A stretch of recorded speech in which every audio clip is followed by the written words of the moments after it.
여러분 혹시 악동 뮤지션이란 팀을 아십니까? 악동 뮤지션. 대부분 아실 것 같은데 한 오디션 프로그램에서 오디션 프로그램을 통해 데뷔한 남매 가수팀입니다.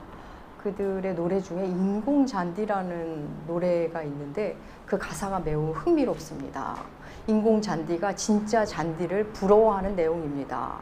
자신은 뭐 햇빛도 물도 필요 없고 바람에 흔들리지도 않고 시들 걱정도 없어서 모두 좋아 보이지만 행복하지 않답니다. 그러면서 진짜 잔디를 부러워하는 그런 가사입니다. 인공잔디의 가사 일부를 제가 적어왔는데 한번 들어보시겠습니다. 나에게는 해도 물도 필요하지 않아. 그런 것 없이도 배부르게 살 수 있으니까. 나에게는 시들 걱정 필요하지 않아. 밟히고 뭉개져도 내 색을 잃지 않으니까. 모든 게 좋아 보여. 하지만 내가 행복하지 않아. 비를 삼키고 뿌리를 내고 싶어. 정말 잔디처럼. 그들은 좋아 보여. 시들어가는 모습도. 나도 숨 쉬고 싶어. 비를 삼키고 뿌리를 내고 싶어. 정말 잔디처럼. 나도 숨 쉬고 싶어. 정말 잔디처럼. 아주 가사를 잘 썼더라고요. 고통도 없이 늘 반듯한 모습을 하고 있는 인공잔디가, 한결같은 빛깔을 내고 있는 그 인공잔디가 고통스럽게 숨쉬고 뿌리를 내며 생명활동을 하고 있는 진짜 잔디를 부러워하는 내용입니다. 사랑하는 여러분, 여러분은 늘 반듯하고 한결같고 빛깔도 늘 똑같은 인공잔디의 그 안정된 삶이 좋아 보이십니까? 아니면 햇빛이 강하면 시들고 바람이 불면 흔들리고 그러면서 밑으로는 뿌리를 내려야 하고 그렇게 열심히 살아야 하는, 그렇다고 뭐 싱싱하다는 보장도 없습니다. 결국은 죽게 될 그 진짜 잔디의 삶이 좋아 보이십니까? 네, 오늘부터는 욥과 그 친구들의 3라운드 논쟁입니다. 이제 마지막 라운드입니다. 이번에도 엘리바스가 먼저 말합니다. 22장은 엘리바스의 말이고 23장, 24장은 욥의 말입니다. 엘리바스는 참 연장자이고 경험도 많아서 그런지 그의 말은 참 어디다 갖다 써도 참 일리 있는 말을 계속 하고 있습니다. 엘리바스는 욥이 친구들의 말을 받아들이지 않자 이렇게 말합니다. 그래, 자네 어려움이 지금 겪는 고난이 자네로부터 시작된 것이 아니라면, 그렇다면 자네가 의롭다고 한번 가정해 보세. 자네가 이렇게 의롭게 살아왔다고 한들 하나님께 무슨 유익이 있을 것 같기는 하나? 이러면서 말을 꺼냅니다. 우리 엘리바스의 말 22장 2절과 3절 세 번역으로 주보에 실어 놓았습니다. 함께 읽겠습니다. 사람이 하나님께 무슨 유익을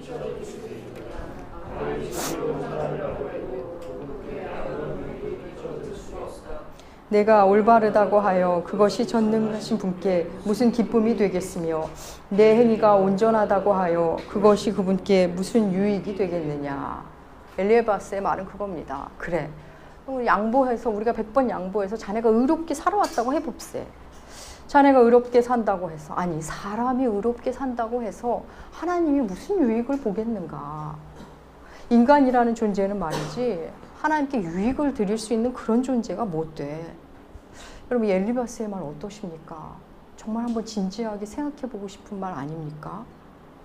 우주 만물을 창조하신 하나님이 잠깐 이 땅에 살다가 떠날 인간이란 존재가 좀 의롭게 산다고 하나님께 어떤 유익을 드릴 수 있을까요? 참 어떤 점에서는 그의 말에 동의가 됩니다. 우리가 얼마 전에 살펴봤던 빌닷의 말, 자네가 그런다고 뭐가 달라질 것 같아? 라는 말과 그 맥락이 같습니다. 사실 저도 가끔 생각합니다. 저 같은 사람 하나 목회 안 한다고 해도 하나님 나라에 뭐 크게 손해 볼 일이 있을까? 이 척박한 사역의 현장에서 매일 고민하고 이리 뛰고 저리 뛰고 한다고 뭐 하나님 나라에 얼마나 유익이 될까? 우리 하나님은 천하 만물을 창조하시고 우주 만물을 다스리시고 역사의 주관자이신데 그 하나님의 크심에 비하면 나는 역사 속에서 점으로 살다가 없어질 인간인데 내가 무슨 하나님께 유익을 드릴 수 있을까? 영향력도 없고 사람들은 꿈쩍도 안 하는 것 같고 참 하나님께 내가 과연 어떤 유익을 드릴 수 있을까? 예, 엘리바스의 말대로 별로 유익을 못 드릴 것 같습니다. 사랑하는 여러분, 여러분은 어떠십니까?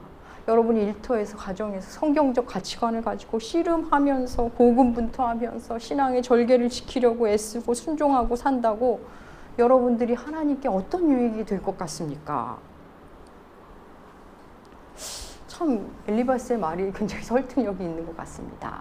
그런데 여러분, 성경은 내내 우리의 영향을 받으신 하나님에 대해서 기록하고 있습니다.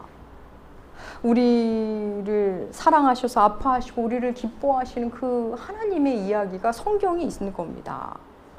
우리를 사랑하셔서 진노하시고 우리를 사랑하셔서 탄식하시는 그 하나님의 이야기가 성경입니다. 여러분, 하나님은 처음부터 우리를 통해 무슨 대단한 일을 하시고자 하는 분이 아닙니다. 하나님은 우리와의 관계, 인격적 친밀함을 원하셨지 우리가 무슨 대단한 일을 하길 원하시는 분이 애초부터 아니셨다는 겁니다. 사랑하는 여러분, 사람과의 관계에서도 누군가가 내 영향을 받는다는 것은 나의 존재감을 확인시켜 주는 겁니다. 여러분, 사랑의 반대를 무관심이라고 말하는 사람들이 참 많습니다. 여러분, 무관심이 뭡니까? 바로 영향받지 않음입니다. 이 땅에 내 영향을 받는 사람이 없다면, 내가 누군가에게 영향을 미치지도 않고 어떤 유익, 어떤 불편함도 줄 대상이 없다면, 다시 말해 어느 누구도 내게 반응하지 않는다면 우리는 우리의 존재감의 상실, 우리 존재감에 굉장히 충격을 받고 상처를 받습니다. 나는 있으나 마나구나. 나는 투명인간 취급당하네.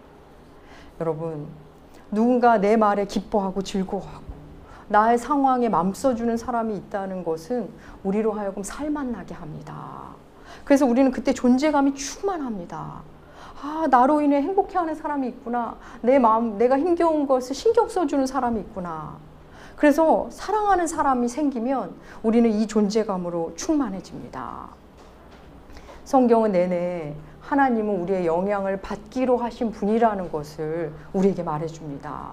그래서 우리가 말씀을 바르게 만나면 우리는 존재감으로 충만해지고 행복해집니다.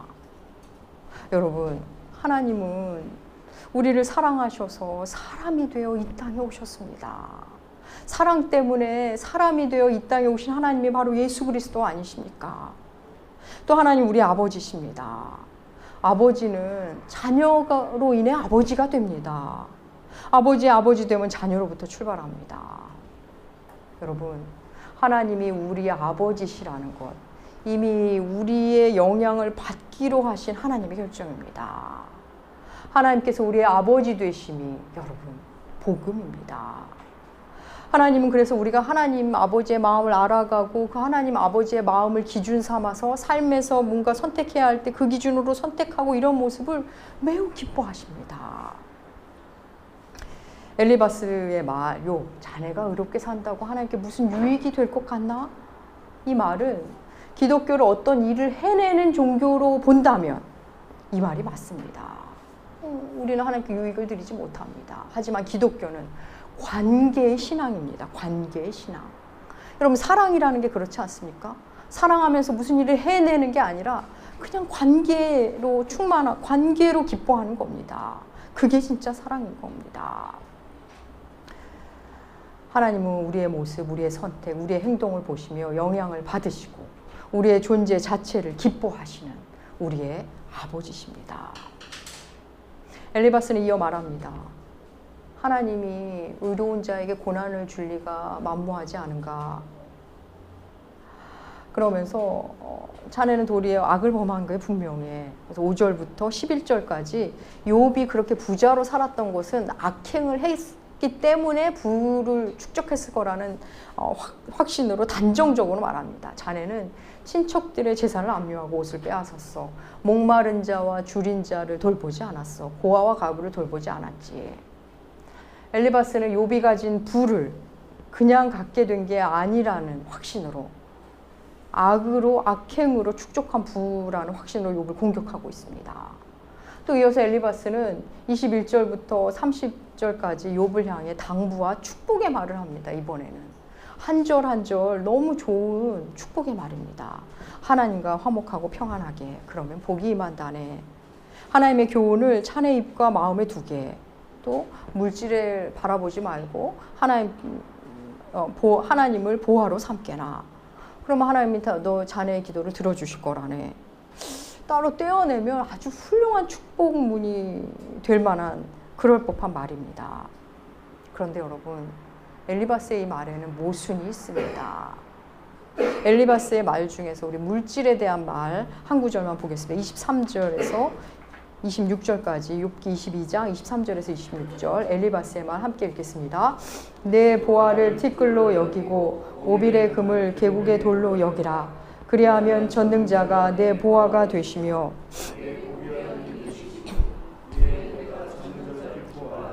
하나님께로 얼굴을 들 것이라. 예, 매우 좋은 말입니다. 엘리바스가 금이 아닌, 물질이 아닌 하나님을 보화로 삼게나 자네, 이렇게 말합니다. 그런데 여러분 한번 쭉 더듬어 볼까요? 앞에를. 엘리바스는 내내 인과응보적 주장을 해왔습니다. 잘하면 하나님이 재산도 많이 불려주시고 건강하고 행복하다고 말해왔습니다. 자네가 재산을 잃고 자녀를 잃고 건강을 잃게 된 것 자네가 잘못해서 그래. 하나님은 죄를 지은 자에게 그렇게 벌을 주시지 다 빼앗아 가셔. 이렇게 말해놓고는, 물질이 마치 하나님의 복의 척도인 것처럼 말해놓고는 이제 와서 물질을 중요하게 여기지 말랍니다. 물질에 마음을 주지 말고 하나님께 얼굴을 돌리랍니다. 하나님을 네 보화로 삼아, 이렇게 말합니다. 엘리바스 신학에 따르면 소유가 하나님의 주신 복의 척도였는데 이제 와서 소유는 중요하지 않다는 겁니다. 하나님의 복의 척도가 아니라는 듯이 말을 하고 있는 겁니다. 지금 앞뒤 안 맞는 말을 하고 있습니다. 또 결정적인 모순은 우리가 지금 맥락 속에 살펴보면 엘리바스는 분명히 부자임에 틀림없습니다. 자기는 부자면서 이 말은 그가 할 말이 못 됩니다. 엘리바스가 보여주는 이 모습 참 조금 부끄럽지만 오늘날 우리들의 교회 모습과 참으로 유사합니다. 어떤 분이 쓰신 글을 제가 봤는데 이런 내용이었습니다. 물질적인 어려움 없이, 아니 물질을 아주 풍요롭게 누리고 물질에 전적으로 기대어 사는 대형교회 목회자들은 회중을 향해 돈 중심으로 살지 말라면서 아주 당당하게 선포한답니다. 그런데 기초 생활비조차 받지 못하는 작은 교회 목회자들은 본인들은 그렇게 돈 없이 살면서도 교인들을 향해 물질 중심으로 살지 말라는 그 하나님의 말씀을 전하지 못한답니다. 교인들이 떨어져 나갈까 봐, 교인들이 싫어할까 봐. 삶 따로 신앙 따로라는 말 많이 들어보셨을 겁니다. 전하는 말씀 따로, 실제 사는 모습 따로라는 그런 말이죠. 대개는 전하는 말씀은 옳은데 사는 모습이 옳지 않은 경우를 말하지만 사실 반대도 있다는 겁니다. 그렇게 옳은 삶을 살고 있으면서도 다른 부분에 매여서 정작 전해야 할 하나님의 말씀을 제대로 전하지 못하는 경우가 있습니다. 저도 때때로 교우님들이, 우리 목사님이 담대하게 말씀을 전할 수 있게 해달라고 기도하시는 그 소리를 들으면서 얼마나 힘을 받는지 모릅니다. 여러분, 어떤 곳에서는 교우들이 목사만 바라보고 말씀은 안 바라본 채 목사만 바라봐서 문제가 되고, 또 다른 곳에서는 목회자가 말씀을 바라보지 못하고 교우들을 눈치를 보느라고 문제고, 참으로 서글픈 현실입니다. 그래서인가요? 어떤 신학자는 엘리바스는 오늘날 전형적인 대형교회 목회자들의 모습이라고 지적하기도 합니다. 자기도 부자면서 부자 교인이 가난해지면 해줄 말은 없고 이런저런 나름의 논리로 지적하다가 그리고 적당히 축복하는 방식으로 마무리 짓는다는 겁니다. 엘리바스는 지금 자신의 부는 너무나 정당하고 욥의 부는 뭐가 문제가 있다고 말하고 있는 겁니다. 사실 교회 안에 많은 교우들도 이런 생각을 의외로 많이 하는 것 같습니다. 내가 잘 사는 것은 너무나 당연하고 마땅한데 네가 잘 사는 건 참 이상한 일이야. 네가 고난받는 거는 이유가 있고 마땅해 보이는데 내가 고난받는 건 도무지 이해할 수 없는 일이야. 이런 생각들을 하기도 한다는 겁니다. 이어지는 23장과 24절은 욥의 말입니다. 오늘은 23장 전반부만 보게 됩니다. 23장 1절은 욥이 이렇게 대답했다고 말하지만 사실 욥의 말은 답변이라기보다는 그냥 자기 말입니다. 욥의 친구들과 욥의 대화는 시간이 흐를수록 대화의 형태, 묻고 답하는 형태가 없어지고 그냥 각자 자기 말을 합니다. 욥 역시 자기 심령을 이렇게 말합니다. 그의 말 23장 2절 욥의 말 함께 읽겠습니다. 오늘도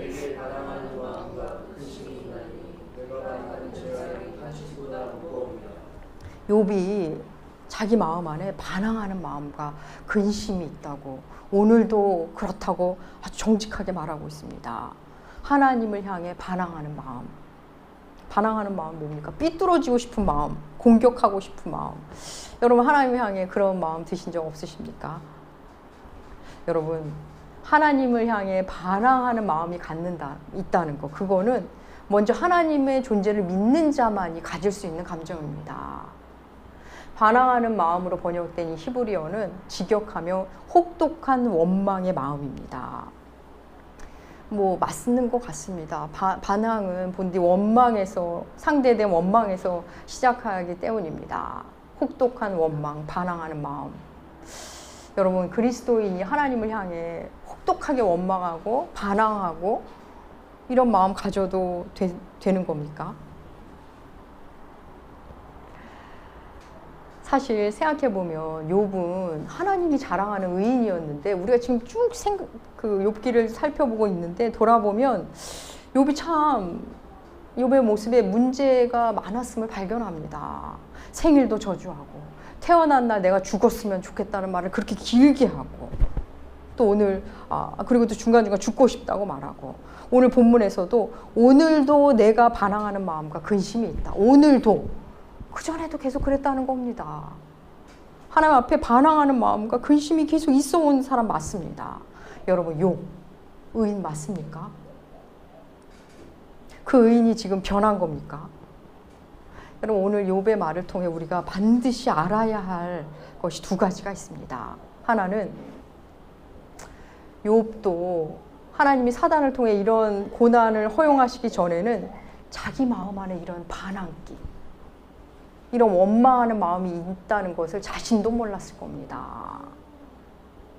욥은 어려움 전과 후가 바뀐 게 아니라 그 마음에 본디 있었던 것이 어려움 속에서 무리로 올라온 것뿐입니다. 그가 편안하고 하느니 다 잘되고 풍족하고 아무 일이 없고 건강할 때 그는 그 자기 마음 안에 하나님을 향한 원망이 있을 거라고는 꿈에도 생각하지 못했을 겁니다. 욥기는 본디 인간 안에는 누구나 그런 마음이 있다는 것을 그 욥을 통해 우리에게 보여주시고 있습니다. 우리가 아무 일 없을 때 그야말로 평안할 때는 하나님을 향한 내 모습을 잘 모릅니다. 우리는 어려움 속에서 하나님을 향한 나의 본심을 발견하게 됩니다. 반항하고 원망하는 나, 우리에게는 누구나 그게 있다는 겁니다.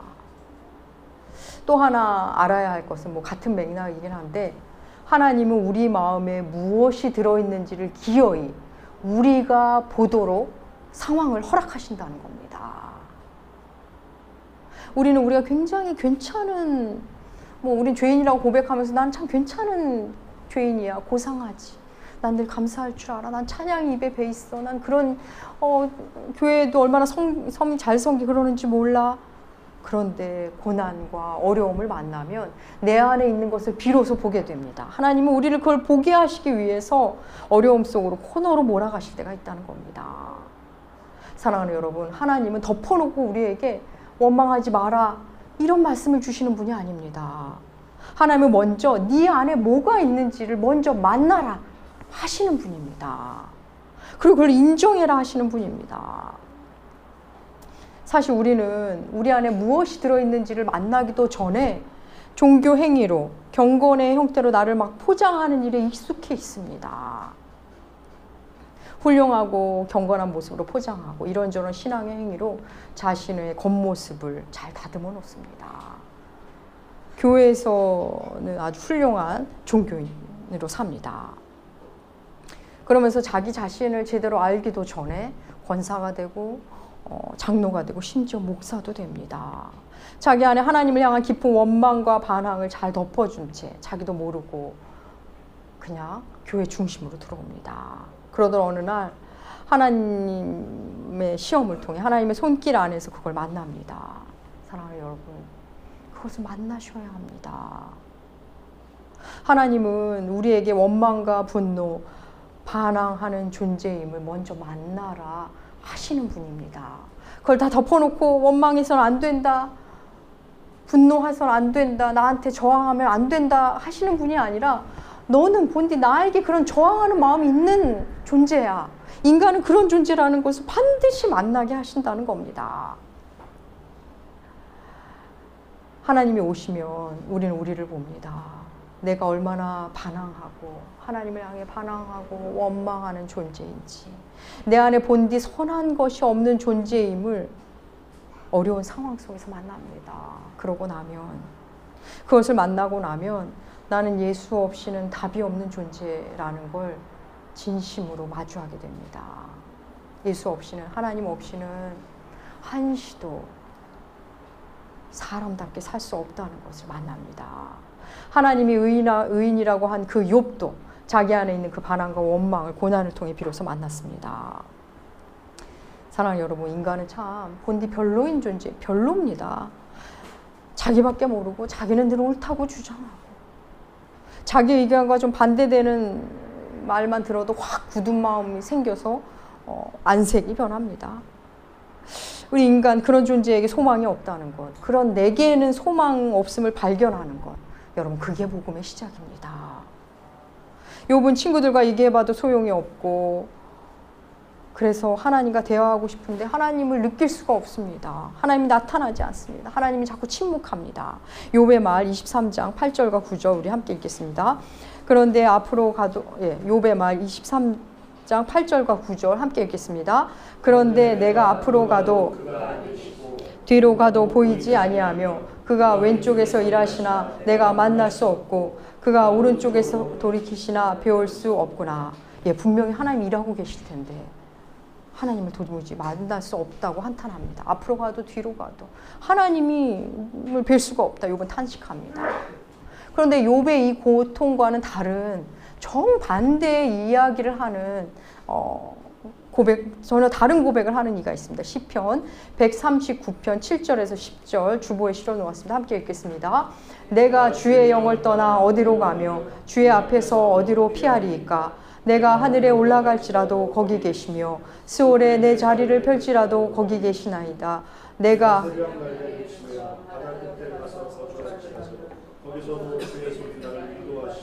주의 오른손이 나를 붙드시리이다.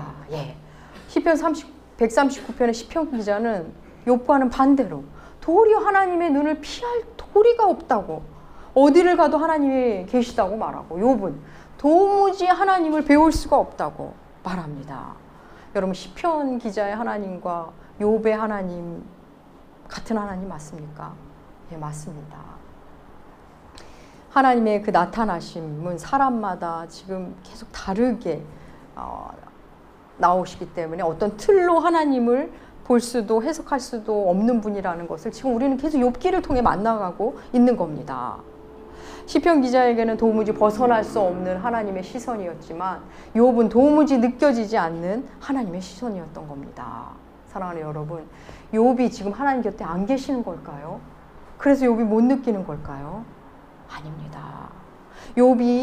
지금 욥이 원하는 방식으로 일하지 않기 때문에 하나님이 안 계시는 것처럼 느껴지는 겁니다. 사실 대부분의 신자들이 이러합니다. 내가 생각하는 방식으로 하나님이 반응하시지 않으면 하나님이 안 계시다고 생각합니다. 하나님이 건강도 주시고 돈도 주시고 하는 일도 잘 되게 내가 원하는 방식으로 뭔가 반응을 주시면 하나님이 일하신다고 생각합니다. 하나님이 하셨습니다. 이렇게 말합니다. 그런데 내가 원하는 방식이 아닐 때 실패, 결핍, 상실, 고독, 좌절, 고난 이런 상태로 오실 때는 하나님이 안 계신다고 말합니다. 사실 여러분 하는 일이 잘 되고 건강하고 돈도 많고 집안도 평안할 때는 사실 하나님이 계시든 안 계시든 우리는 이미 상관없어지는 사람이 되는 겁니다. 지금 욥은 하나님을 느끼기 어렵습니다. 우리가 원하지 않는 방식으로 오실 때 하나님의 그 또 다른 특징은 하나님의 침묵과 함께 온다는 겁니다. 하나님의 침묵으로 느껴진다는 겁니다. 하나님의 침묵은 하나님의 부재로 우리는 느낍니다. 어떤 이들은 그래서 하나님의 살아계심을 쉽게 부인하고 교회를 떠나기도 합니다. 사랑하는 여러분, 성경을 깊이 만나기 시작하고 하나님과 인격적인 관계를 맺기 시작하면 하나님은 나의 의견과 나의 감정과 나의 지식을 존중하면서 오시는 분임을 만나게 됩니다. 그래서 하나님이 내게 말씀하셔도 내가 못 알아들을 수 있었겠구나. 그때는 내가 그렇겠구나를 나중에 알기도 합니다. 그래서 하나님이 지금 침묵을 한 형태로 가장 확실하게 응답하시는구나를 알기 시작합니다. 항상 내가 알아듣는 수준에서 답을 주신다는 겁니다. 여러분, 인공잔디는 진짜 잔디를 부러워했습니다. 빛이 없어도 물이 없어도 살 수 있는데도 숨이 쉬고 싶었고 진짜들이 경험하는 그 어려움이 부러웠습니다. 진짜는 뿌리로 물을 빨아들여야 하고 햇빛을 몸으로 받아들여야 하고 요즘 말대로 열일을 해야 합니다. 그런데 생각해보면 어쩌면 진짜는 도리어 가짜를, 인공잔디를 부러워했을지도 모르겠다라는 생각이 듭니다. 일하지 않아도 되고 그런데도 한결같은 빛깔과 모양을 시들지도 않고 나보다 더 예뻐 보이는 그 인공잔디를 부러워했을지도 모르겠습니다. 나는 이렇게 일하고도 언젠가는 시들고 죽을 텐데. 사랑하는 여러분, 원망, 반항, 실패, 좌절 모두 하나님 앞에 살아있는 자 진짜 많이 만나는 신앙의 여정입니다. 욥의 모습이 친구들 보기에 형편없고 욥의 말이 친구들 듣기에는 어이가 없는 고집같이 들릴 겁니다. 여러분, 그리스도인의 삶이 누군가에게는 이렇게 보여질 수 있습니다. 경건의 모양도 없는 것 같고 지금 뭐 보여줄 것도 없고 때로는 궁상맞고 구차하고 비참하기까지 합니다. 사랑하는 여러분, 그게 우리의 신앙의 여정입니다. 여러분, 경건의 모양을 뭐 대단하게 착각하지 마십시오. 그냥 두드려 맞고 얻어 터지고 구차하고 바닥에 내려가면서 그곳에 계신 하나님을 만나는 게 신앙입니다. 그러면서 내가 어떤 존재인지 만나가면서 나는 예수님 없이는 도무지 살 수 없는 이라는 것을 만나게 됩니다. 여러분, 어떤 사람은 말로는 예수 하고 살고 있는데 심지어는 예수를 전하고 있으면서도 이미 예수 없는 삶을 사는 사람들이 있습니다. 욥의 친구 같은 사람들입니다. 여러분, 진짜 잔디는 물 주는 주인이 있어야 하고 햇빛도 받아야 하고 다른 잔디들과 함께 해야 하고 그러면서도 시들어가야 합니다. 하지만 진짜들은 자기 숨을 쉽니다. 주인과 관계를 맺고 사랑을 나누며 삽니다. 인공잔디는 햇빛도 물도 없어도 됩니다. 이미 의미가 없습니다. 그런데도 그들은 멀쩡합니다. 사랑하는 여러분, 그리스도인은 예수 없이는 나는 안 되는구나를 평생 만나가는 사람입니다. 무슨 대단한 일을 해내는 게 아닙니다. 주님 없이는 나는 살 수 없다는 것을 수시로 매일매일 고백하며 그리고 주와 함께하는 것이 진짜 복이구나를 만나는 사람들입니다. 사랑하는 여러분, 여러분의 남은 삶, 나는 주님 없이 살 수 없구나를 계속 만나시면서 주님만을 기쁨으로 삼는 여러분들 되시길 축복합니다. 기도하겠습니다. 하나님 아버지, 우리가 주께 유익이 없는데도 그렇게도 우리를 사랑하시는 우리 아버지, 주의 은혜를 나날이 더 깊게 만나게 하여 주시옵소서. 당신의 그 크신 사랑을 우리에게 알려주시고 우리는 그 큰 사랑에 반응하며 주님을 기뻐하는 삶 살게 하여 주시옵소서. 감사드리며 존귀하신 예수님의 이름으로 기도합니다. 아멘.